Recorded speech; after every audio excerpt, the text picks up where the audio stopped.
Hello guys, DPM 30।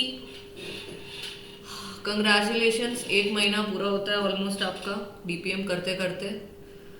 देखते हैं आज क्या कौन सा सेट है हमारे पास। Each question is followed by two statements A and B। Okay fine. Mark A. Okay, ABCD are the options, ठीक है। और ये जो क्वेश्चन में AB है वो अलग चीज है। A मार्क कब करना है? when the question can be answered, the question ये रहा 1 2 3 4 5 जो क्वेश्चन है, that can be answered with the help of statement A alone। so मतलब फर्स्ट क्वेश्चन में फर्स्ट नंबर में कुछ क्वेश्चन पूछा और स्टेटमेंट A को यूज करके क्या तुम्हारा आंसर मिल रहा है जो क्वेश्चन पूछ रहा है? If yes then you have to mark A। अगर वही चीज B को यूज करके मिल रही है तो you have to mark B। अगर A और B दोनों को यूज करना पड़ रहा है then you will mark C if the question can be answer with the help of both the statements together but not either of them alone. Okay, and D दोनों को use करके answer नहीं मिल रहा है, ठीक है। So let's see first question, how far is it from town A to B? ठीक है, this is the question and additional information दे रखी है कि town C is 15 kilometers west of A।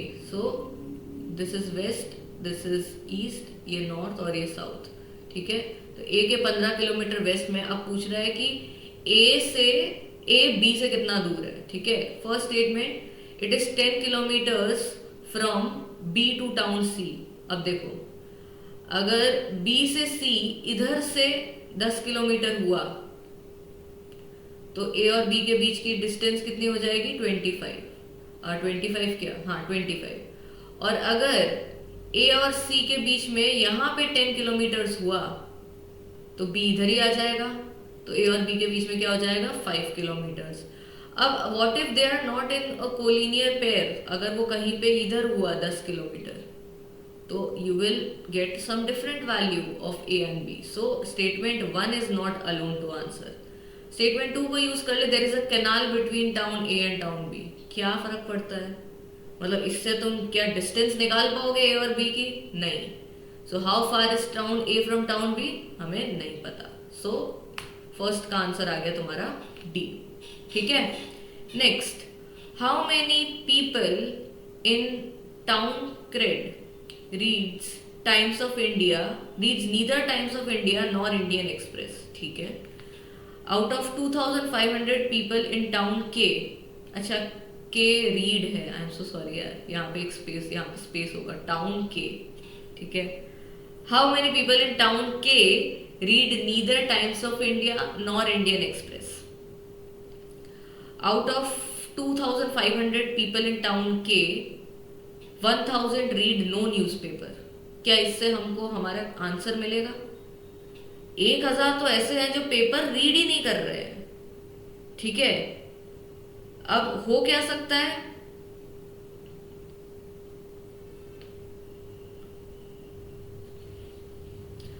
Second statement भी देख लेते हैं।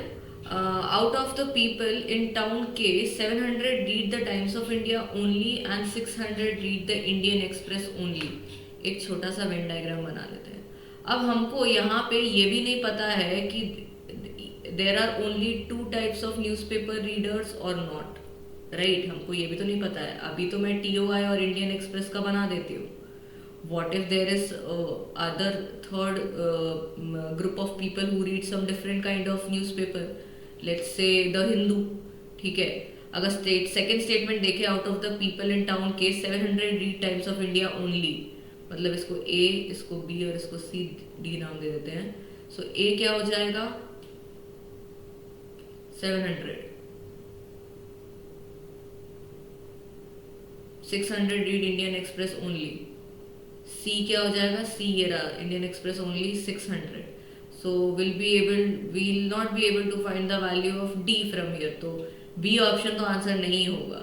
And out of 2500 people 1000 read no newspaper. So if there are those people who there are only 2 types of people, Times of India, Indian Express, तो इससे तो तुमको A मिल जाएगा। But what if there are other newspapers as well, इस वजह से इसका आंसर तुम्हारा क्या होगा? D।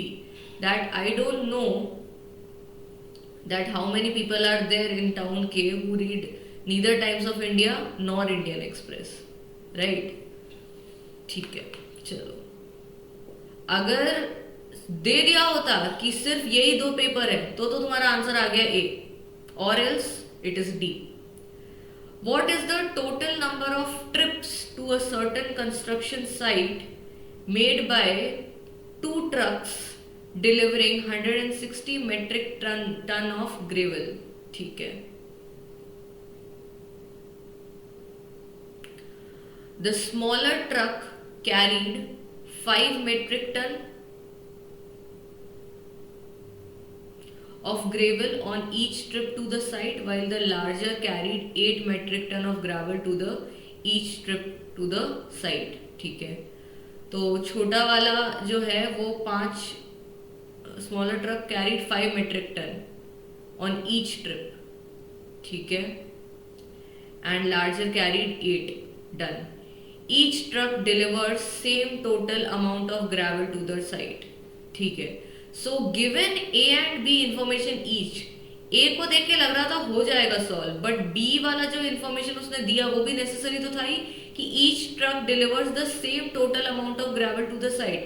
मतलब छोटा वाला जो है वो हर बार 5 ही लेके जा रहा है, and then there is a larger truck which carries 5 metric ton of gravel to the site. So in third one your answer will be option C, that the question can be answered with the help of both the statements together. Okay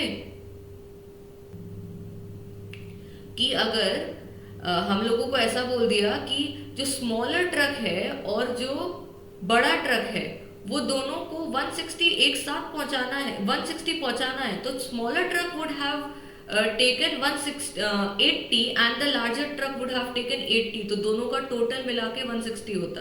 that is what option B is your statement B is saying कि each truck delivered the same total amount of gravel to the site, right? Each type of truck होना चाहिए यहाँ पे. Smaller truck 5 और larger truck would be 8. ठीक है. So your answer will be option C. Next, John had an average score of 85 on 3 tests. Okay.